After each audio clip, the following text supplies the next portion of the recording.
Hello বন্ধুরা, তোমাদের প্রত্যেকে আবার আমার ইউটিউব চ্যানেলে স্বাগত। আজকের ভিডিওতে আমরা এটি বোঝার চেষ্টা করব বা জানার চেষ্টা করব যে একটি কোয়াড্রেটিক বা একটি দ্বিঘাত সমীকরণ আমাদেরকে কি কি কথা বলছে বা কি জিনিসটি আমাদেরকে জানাবার চেষ্টা করছে।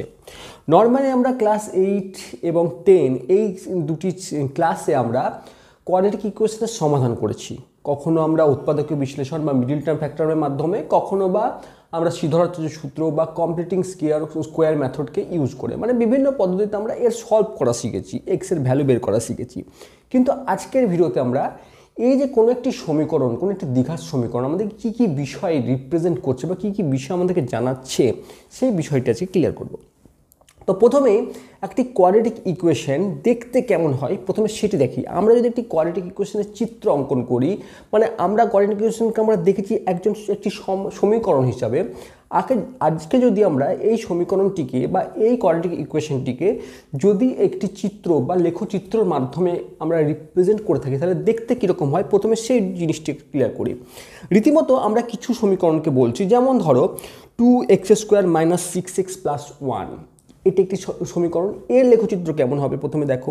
তারপর আরেকটি সমীকরণ x² - 6x + 4, এটি একটি দ্বিঘাত সমীকরণ, এর লেখচিত্র। আরেকটি সমীকরণ 9x² + 7x - 2, আরেকটি সমীকরণ 3x² + x - 1, আরেকটি সমীকরণ x² - 2x + 1, আরেকটি সমীকরণ নিচ্ছি -2x² - 2x + 1 = 0 বা y - 2x² - 2x + 1। আমরা এতগুলো সমীকরণ, আমরা রীতিমতো এইসব সমীকরণগুলোরই আমরা সমাধান করে থাকি। কিন্তু এই যখন চিত্রগুলো লক্ষ্য করলাম বা এর লেখচিত্র লক্ষ্য করলাম, আমরা একটা জিনিসকে লক্ষ্য করলাম যে এই চিত্রগুলি হয়তো বা কখনো এরকম, কখনো ঠিক এরকম, কখনো বা ঠিক এরকম, বা কখনো বা ঠিক এরকম আকার ধারণ করেছে। মানে আমরা এগুলো প্রত্যেকটি এক্স এক্সিস, এগুলি প্রত্যেকটি এক্স এক্সিস এবং একটি ওয়াই এক্সিস করে ধরে নেব, এবং এগুলি একটি এরকম ধরনের একটি চিত্রের অঙ্কন এসছে। এবার আমরা বুঝি যে একটা জিনিস তো ক্লিয়ার হলো, দ্বিঘাত সমীকরণ কথার অর্থই হচ্ছে এমন একটি চিত্রকে দেবে, সেটি দেখতে আইদার এরকম অবস্থান করবে, মানে এরকমভাবে উঠে যাবে, অথবা ঠিক এরকমভাবে নিচে নেমে যাবে, এই রকম ধরনের চিত্র। এইটি দেখতে অ্যাকচুয়ালি প্যারাবোলা বা অধিবৃত্তের মতো, অর্ধেক ডিমের, এটি যদি মাঝখানে দেখে লক্ষ্য করো দেখো অর্ধেক ডিমের মতো, ঠিক আছে দেখতে। তো এই একটি এই সমীকরণ থেকে একটা জিনিস ক্লিয়ার হলো যে সমীকরণ যাই হোক না কেন, সেটি দ্বিঘাত সমীকরণ হলে এটি একটি অধিবৃত্ত বা প্যারাবোলা চিত্র অঙ্কন করবে, অর্থাৎ সেটি নিচের দিকে যাক বা উপরের দিকে থাক, কিন্তু এটি একটি দেখতে ঠিক এরকম অবস্থান করবে। এবার আমাদের মাথায় এরকম কোশ্চেন আসবে, এই চিত্রটি আইদার এটি এক্স অক্ষকে দু জায়গায় ছেদ করবে, এক্স অক্ষকে এক জায়গায় ছেদ করবে, কখন নিচে যাবে কখন উপরে যাবে, এবং একটি পয়েন্ট একটা জায়গায় গিয়ে দেখা যাচ্ছে এটি নামার পর আবার সেই পয়েন্ট থেকে উপরে উঠতে শুরু করছে। এই পয়েন্টটি আমরা বের করব কী করে, বা এই পয়েন্টটিকে কি বলে? অথবা আরেকটি জিনিস মাথায় আসছে, যদি আমরা এই পয়েন্টের ওপর যদি ওয়াই অ্যাক্সিসের উপর একটি সমান্তরাল সরলরেখা অঙ্কন করি, তাহলে দেখতে পাওয়া হচ্ছে সমান্তরাল সরলরেখার এদিকে যেরকম দেখতে ঠিক এদিকেও সেরকম দেখতে। তাহলে এই যে সমান্তরাল সরলরেখা, এটিকে কি বলছে? ঠিক আছে, তো আমাকে এই চিত্রগুলি দেখে কয়েকটা জিনিস আমাদের প্রথমেই কোশ্চেন আসছে, যে কখন এই চিত্রটি নিচের দিকে হবে, কখন উপরের দিকে হবে, মানে একটি প্যারাবোলা বা একটি দ্বিঘাত সমীকরণের চিত্র কখন উপরের দিকে যাবে কখন নিচের দিকে যাবে, ফার্স্ট কোশ্চেন। দ্বিতীয় কোশ্চেন, আমার এক্সের দুইটি জায়গায় ছেদ করবে, একটি জায়গায় ছেদ করবে, মাইনাসের দিকে ছেদ করবে প্লাসের দিকে ছেদ করবে, না দুটি প্লাসের দিকে ছেদ করবে বা দুটি মাইনাসের দিকে ছেদ করবে, এটি আমরা বুঝবো কী করে? Second question. থার্ড কোশ্চেন, এই যে কোনো একটি পয়েন্টে গিয়ে সেখান থেকে আবার দিক চেঞ্জ করছে। এখানে দেখো যখন আমরা যাচ্ছি উপরের দিকে, একটা পয়েন্টে থেমে গেল, সেখান থেকে আবার দিক চেঞ্জ করে আবার নিচের দিকে এলো, বা এখানে এই চিত্র দেখো একটি জায়গায় থেমে গেল আবার উপরে উঠলো। ঠিক একই রকমভাবে একটি নির্দিষ্ট জায়গায় একটি নির্দিষ্ট পয়েন্টে সে গিয়ে দাঁড়াচ্ছে এবং সে তার দিক পরিবর্তন করছে, সেই পয়েন্টটিকে কি বলবো?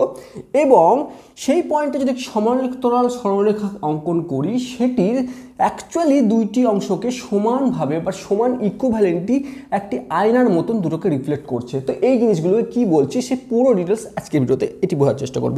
প্রথমে বলি, ফার্স্ট যেটি আমাদের মাথায় এলো যে এই গ্যাপটি কখন উপরের দিকে যাবে।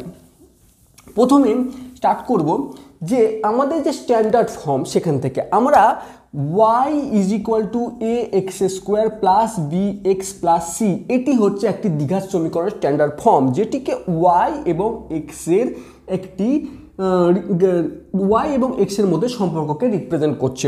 y is equal to x square plus b x plus c, যেখানে এ বি সি প্রত্যেকেই রিয়েল নাম্বারকে রিপ্রেজেন্ট করছেন, আর a not equal to zero. A not equal to zero কেন? A not equal to zero এই কারণে, যদি zero হয়ে যায় এই পুরো টার্মটি চলে যাবে, তাহলে সেটি একঘাত সমীকরণে পরিণত হবে, অর্থাৎ একটি সরলরেখায় পরিণত হবে, এখানে প্যারাবোলার অবস্থান থাকবে না।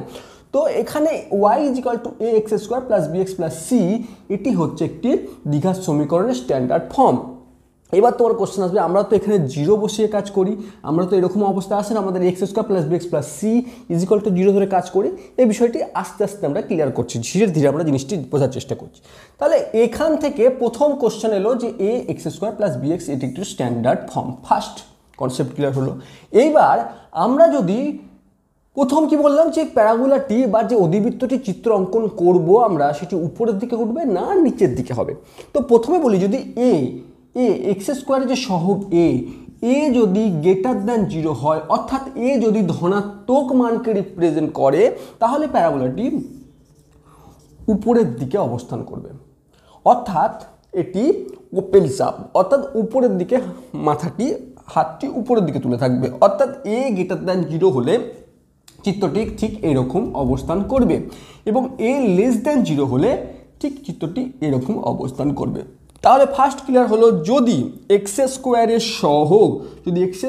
সহগ যদি এটি যদি ধনাত্মক হয়, তাহলে এই সমীকরণটি বা এই যে চিত্রটি সেটি উপরের দিকে হবে, এবং যদি ঋণাত্মক হয় সেটি নিচের দিকে হবে। আমরা যখন এখন একটু আগে যে চিত্রের সময় যে সমীকরণগুলো দিয়েছিলাম, তার মধ্যে একটি সমীকরণ দিয়েছিলাম minus two x square minus two x plus one, সেখানে আমরা লক্ষ্য করবো যে সেই চিত্রটি বা লেখচিত্রটি একদম নিচের দিকে অবস্থান করছে। সেখান থেকে একটি কনসেপ্ট ক্লিয়ার হয়ে গেল।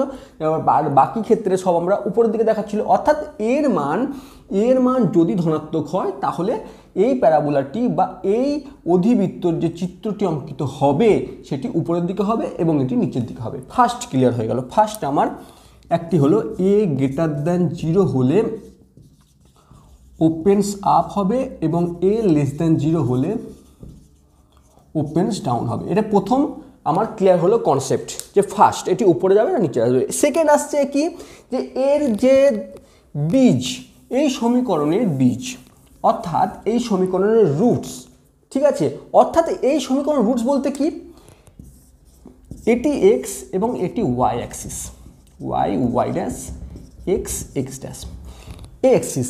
এবার আমরা যদি এই সমীকরণে y যদি জিরো পুট করি, y যদি শূন্যকে ধরে নিই, y শূন্যকে ধরার অর্থ কি? y শূন্যকে ধরার অর্থ হচ্ছে এই যে প্যারাবোলাটি আঁকলাম, এই যে প্যারাবোলাটি এটি হোক বা এটি হোক, এটি এক্স অ্যাক্সিসের কোন বিন্দুতে ছেদ করবে।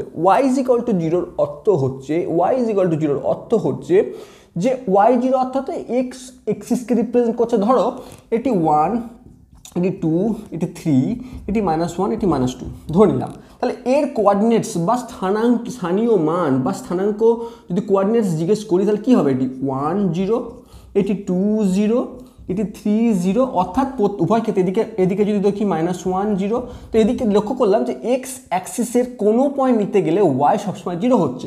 তো আমরা কি করলাম, ওয়াই এই সমীকরণে ওয়াই যদি 0 বসাই, তারপরে কি অবস্থান এলো, a x square plus b x plus c is equal to 0।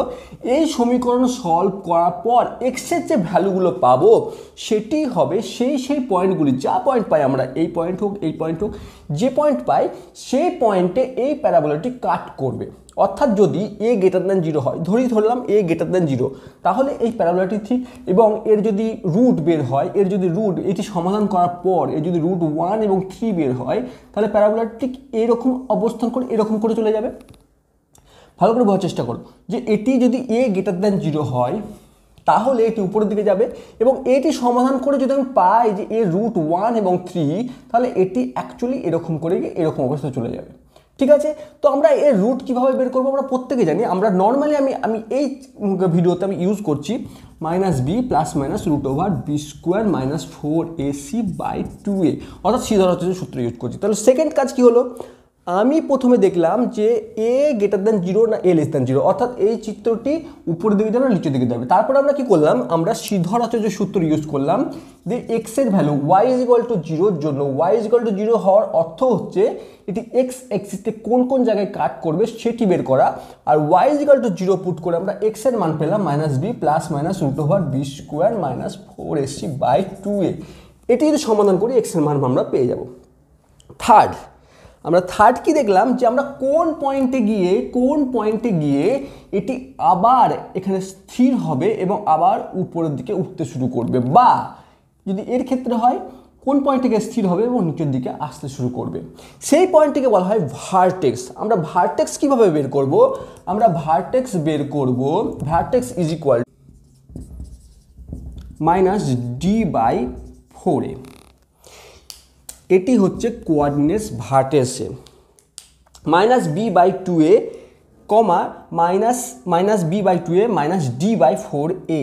D কি, ডি হচ্ছে ডিসক্রিমিনেন্ট, d = ডিসক্রিমিনেন্ট বা নিরূপক। কোন অংশটি, এটিকে ডি বলা হয়। ভালো করে মনে রাখবো, ডি হচ্ছে d = b² - 4ac।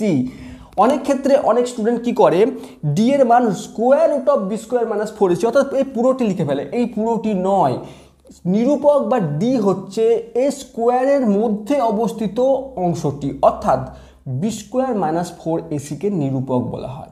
ঠিক আছে। তো এই ভার্টেক্স আমরা বের করব কি করে, এই ভার্টেক্স বের করব আমরা এই ফর্মুলাকে ইউজ করে, কি -b/2a। আমরা এই সমীকরণে বিও জেনে যাব, এও জানবো, এবং ডি আমরা যখন শ্রীধর আচার্য সূত্র ইউজ করব এবং x = y = 0 এর জন্য যখন x এর ভ্যালু পুট করবো b² - 4ac এর মানও আমরা জানবো, তো -d/4এও বের করা সহজ, কারণ এ আমরা জানি। তো আমরা এই যে পয়েন্ট, এটি x অ্যাক্সিস এবং এটি y, x আর y এর পয়েন্টকে রিপ্রেজেন্ট করবে। তো এই পয়েন্টকে আমরা বলবো ভার্টেক্স বা শীর্ষবিন্দু। এই ভার্টেক্সের উপর আমরা যদি একটি সমান্তরাল সরলরেখা অঙ্কন করে দিই, সমান একটি সরলরেখা অঙ্কন করি, তাহলে সেই পয়েন্টটিকে বলা হয়, সেই রেখাকে বলা হয়, এই যে রেখাটি অঙ্কন করলাম এই রেখাটিকে বলা হয় এক্সিস অফ সিমেট্রি, অর্থাৎ এটি একটি আয়নার মতন কাজ করে, অর্থাৎ এটির এই পাশে এবং এটির এই পাশে সমান একই রকম মনে হয় যে আয়নাতে দেখছি। এটিকে যদি আমরা আয়নার সামনে ধরি দেখবো এরকমই দেখতে লাগছে। তো এই এক্সিসকে বলা হয় এক্সিস অফ সিমেট্রি। ঠিক আছে। তো এই হচ্ছে অ্যাকচুয়াল ব্যাপার, এবং এর মাধ্যমে এইবার আর একটা জিনিস মাথায়, ফোর্থ জিনিস মাথায় আসে। প্রথমে থার্ড আমরা কি দেখলাম, ভার্টেক্স কি দেখলাম, আমার তার হবে -b/2a আর -d/4a। এটি হবে ভার্টেক্সের কোঅর্ডিনেটস। ঠিক আছে না। লাস্ট এবার এই যে এক্সিসটা আমরা লক্ষ্য করছি, এটির ক্ষেত্রেই দেখছি এই যে প্যারাবোলাটি, এটি কোনো একটা জায়গায় যেতে একটা জায়গায় ওয়াই এক্সিসকে কাট করবে বা ওয়াই এক্সিসকে আমাকে মিট করবে, ওয়াই অ্যাক্সিসের কোনো একটি পয়েন্টে গিয়ে মিট করবে। এই পয়েন্টটি কী করে বের করব, এই পয়েন্টটি মিট করব আমরা যেমন এক্সের পয়েন্ট বের করলাম, যখন এক্সে কোন কোন পয়েন্টে মিট করবে বের করলাম কি করে, y = 0 কে পুট করে, একই রকমভাবে যখন আমি দেখব এই সমীকরণটি বা এই প্যারাবোলাটি y এর কোন পয়েন্টকে কাট করছে, ঠিক সেখানে বের করতে গেলে আমাকে কি করতে হবে, x = 0 পুট করতে হবে। অর্থাৎ আমি যদি ফোর্থ y কে ইন্টারসেপ্ট কোথায় করছে সেটি যদি জানতে চাই, তাহলে আমাকে x = 0 পুট করতে হবে। x = 0 পুট করে যে ভ্যালু পাবো সেই পয়েন্টে y কে ইন্টারসেক্ট করবে। এই ধারণাগুলো আমাদের পুরো ক্লিয়ার হলো।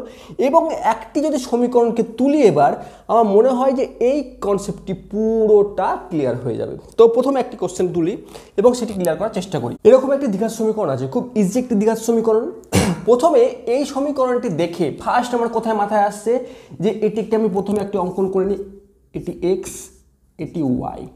ঠিক আছে, অঙ্কন করলাম, এটি x Axis, x dash y dash. এইবার প্রথমে কি মাথায় আসছে যে এক্স স্কোয়ারের সহগ কি আছে, এক্স স্কোয়ারের সহগ আছে +1, এক্স স্কোয়ারের সহগ আছে +1 মানে এই চিত্রটি বা এই প্যারাবোলাটি ঠিক উপরের দিকে যাবে, এটি প্রথম মাথায় এলো। ঠিক আছে, সেকেন্ড আমি ফার্স্ট কি করব, ফার্স্ট a > 0 আমি পেয়ে গেলাম, তার জন্য এরকম একটি চিত্র হবে, আমি প্রথমে বুঝে গেলাম আমার এক্স স্কোয়ারের সহগ দেখে। 2 আমরা কি করব, এক্স স্কোয়ারের রুট বের করব যখন y = 0, y = 0 যখন, তখন আমরা x এর ভ্যালু পাবো x = -b ± √b² - 4ac/2a। এটি হচ্ছে সিদ্ধান্তের সূত্র প্রয়োগ করে আমরা কাজ করব। তো আমরা যদি সেটি করি, -b মানে minus of -6 plus minus √b² মানে -6² মাইনাস 4ac/2 × a। তো মাইনাসে মাইনাসে +6 প্লাস মাইনাস √b² মানে 36 মাইনাস 5 × 4 = 20/2। তো 6 প্লাস মাইনাস 36 মাইনাস 20 মানে 16, 4 × 4 = 16/4/2। এবার একবার যদি আমি প্লাস ধরি তাহলে 6 × 4 = 10/2 মানে 5, আর একবার যদি আমি মাইনাস ধরি তাহলে 6 - 4, 6 - 4 মানে 2, 2/2 মানে 1। তাহলে আমরা কি পাচ্ছি, x এর দুইটি ভ্যালু পাচ্ছি, সেটি হচ্ছে x = 5 and 1। x এর আমরা দুটি ভ্যালু পাচ্ছি, সেটি হচ্ছে 5 and 1। তো আমরা যদি এই এই এই এখানে আমরা কি দেখছি, 5 and 1 এটি দুটি প্লাস পয়েন্টকে রিপ্রেজেন্ট করছে, কোনো মাইনাস নেই, প্লাস পয়েন্টকে রিপ্রেজেন্ট করছে 1 এবং 5। আমি যদি x এর এটি 1, এটি 2, এটি 3, এটি 4 এবং এটি 5 হয়ে থাকে, তাহলে একটি এই পয়েন্টকে ছেদ করছে এবং একটি এই পয়েন্টকে ছেদ করছে, ঠিক এরকম একটি অবস্থান আসলো। তো আমি প্রথমে ফার্স্ট কি দেখলাম যে এটি এরকম হবে, ওকে।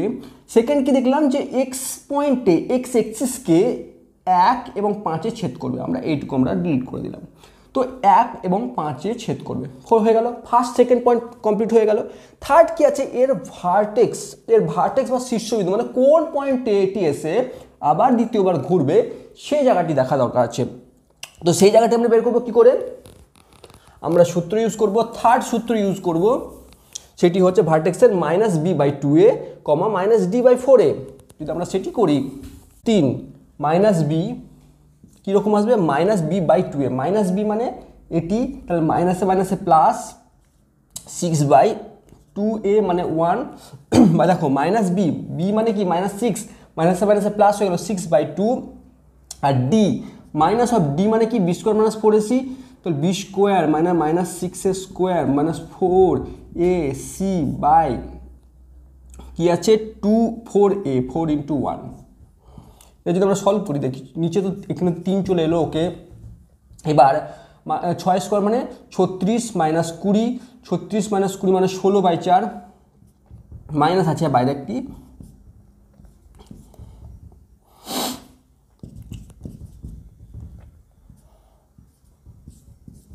তো আমরা কি পেলাম, ভার্টেক্স কোথায় পেলাম, 3 - 4কে, 3 - 4। আমরা যদি এটি এখানে কোথায় অবস্থান করছে দেখি, তো এখানে একটু লিখে দিই, এটি 1, এটি 2, এটি 3, এটি 4। যদি এরকম হয় তাহলে 1 2 3 1 2 3 4।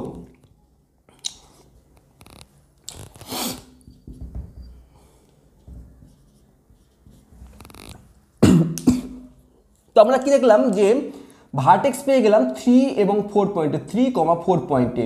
তো এই পয়েন্টে আমরা পেয়ে গেলাম এটি ভার্টেক্স, ঠিক আছে। থার্ড আমরা কি বের করব, যে ফোর্থ আমরা বের করব যে y কোঅর্ডিনেটসকে কোন পয়েন্টে ছেদ করছে, y কোঅর্ডিনেটসকে কোন পয়েন্টে ছেদ করছে, y কোঅর্ডিনেটস কোন পয়েন্টে ছেদ করতে বের করতে কি করতে হবে, আমাকে x = 0 পুট করতে হবে। x যদি আমি 0 পুট করি তাহলে লক্ষ্য করব y = x² - 6x + 5, আমি যদি 0 পুট করি তাহলে 0 - 0 + 5 অর্থাৎ y = 5, অর্থাৎ 1 2 3 4 5 এরকম কোনো একটি পয়েন্টে আমাকে এই কার্ভটি ছেদ করবে। অর্থাৎ আমাকে এখন যদি আমি একে আঁকতে বলা হয় তাহলে আমরা দেখতে পারবো যে এখান থেকে এটি এরকম এসে এখান থেকে এটি এরকম করে এসে বেরিয়ে যাবে এবং একই রকমভাবে ঠিক এরকমভাবে বেরিয়ে যাবে। হয়তো চিত্র একটু সুন্দরভাবে আমি আঁকতে পারিনি, মানে এই জিনিসটি বোঝার চেষ্টা করো যে আমাদের কি হবে, যে এইখান থেকে এই পয়েন্টটি ঠিক এরকম হবে এবং এটি এখান থেকে ছেদ করে ঠিক এইরকমভাবে এসে এখান থেকে পয়েন্ট করে এইভাবে বেরিয়ে চলে যাবে। অর্থাৎ আমরা এখান থেকে বুঝতে পারলাম যে এই প্যারাবোলাটি ঠিক কীরকমভাবে অঙ্কিত হবে এবং লেখচিত্রে আমরা কীভাবে প্লট করতে পারবো।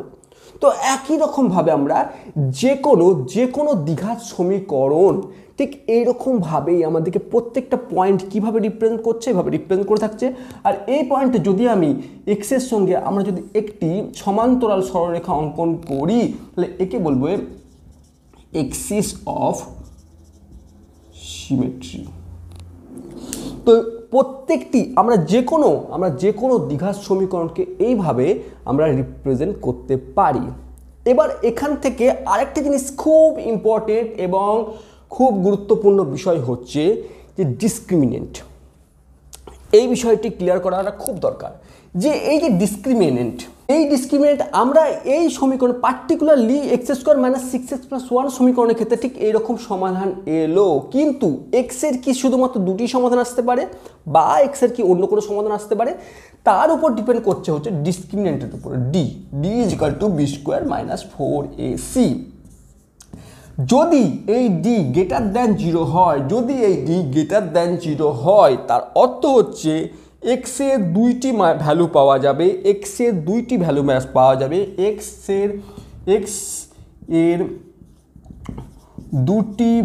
পাওয়া যাবে বা দুটি রুট পাওয়া যাবে এবং সেটি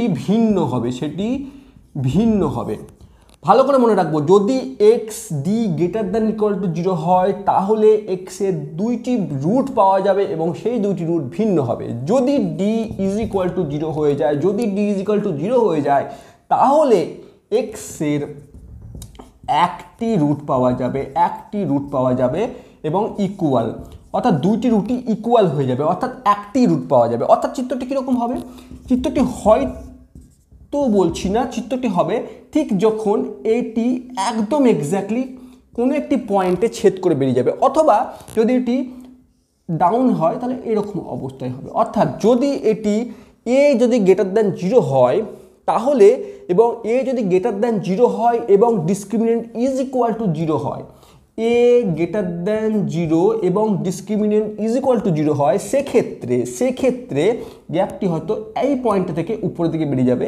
এবং যদি <0 হয় এবং d = 0 হয়, সেক্ষেত্রে এই পয়েন্টে ছেদ করে এটি নিচের দিকে বেরিয়ে যাবে। অর্থাৎ এটি প্লাসের দিক থেকে দেখালাম, রুটটি যদি মাইনাস হয় তাহলে ঠিক এইরকম হবে, ঠিক এখানে ছেদ করে বেরিয়ে যাবে, আবার নিচের দিকে ঠিক এরকম করে ছেদ করে বেরিয়ে যাবে। অর্থাৎ এর যদি রুটের উপর ডিপেন্ড করছে, রুট যদি পজিটিভ হয় তাহলে এই দিকে, রুট যদি নেগেটিভ হয় তাহলে ঠিক এই দিকে ছেদ করে বেরিয়ে যাবে। তো এটি গেল ডিসক্রিমিনেন্ট। এবং যদি d যদি <0 হয়, সেক্ষেত্রে এটির ইমাজিনারি রুট পাওয়া যাবে, অর্থাৎ এটির বাস্তব রুট পাওয়া সম্ভব নয়। বাস্তব রুট, ইমাজিনারি রুট আমরা ক্লাস 11-এ জানবো। শুধু এটুকু বুঝবো যে এই ক্ষেত্রে কোনো ক্ষেত্রে যদি আমাকে এরকম কোশ্চেন করে d <0, সেক্ষেত্রে আমরা বাস্তব রুট পাওয়া সম্ভব কি? বাস্তব রুট পাওয়া সম্ভব নয়, কিন্তু এর ইমাজিনারি রুট পাওয়া যাবে এবং সেক্ষেত্রে ঠিক এরকম হয়ে যাবে। অর্থাৎ কোনো ক্ষেত্রেই এই প্যারাবোলাটি এই এক্সকে ছেদ করবে না যদি এটি ওপেন সাপ হয়, মানে যদি 0 হয়। আর যদি <0 হয় তাহলে ঠিক এরকম হয়ে যাবে, যদি 0 হয় তাহলে ঠিক সমীকরণটি এরকম হয়ে যাবে, কিন্তু এক্স অ্যাক্সিসকে ছেদ করবে না, কোনো রিয়েল পয়েন্টে ছেদ করবে না। তো এই ভিডিও থেকে আরও যদি কিছু জানতে ইচ্ছে হয় তো অবশ্যই কমেন্টস বক্সে লেখো। তোমাদের জন্য ভিডিও বানানো কোথাও ত্রুটি থেকে গেলে, কোথাও বুঝতে আরেকটু প্রবলেম হয়ে গেলে আমাকে লেখো, আমি চেষ্টা করব আরও ডিপলি জিনিসগুলো বোঝানোর, তোমাদের জন্য ভিডিও বানানো, তোমাদের জন্য সব। Thank you for watching.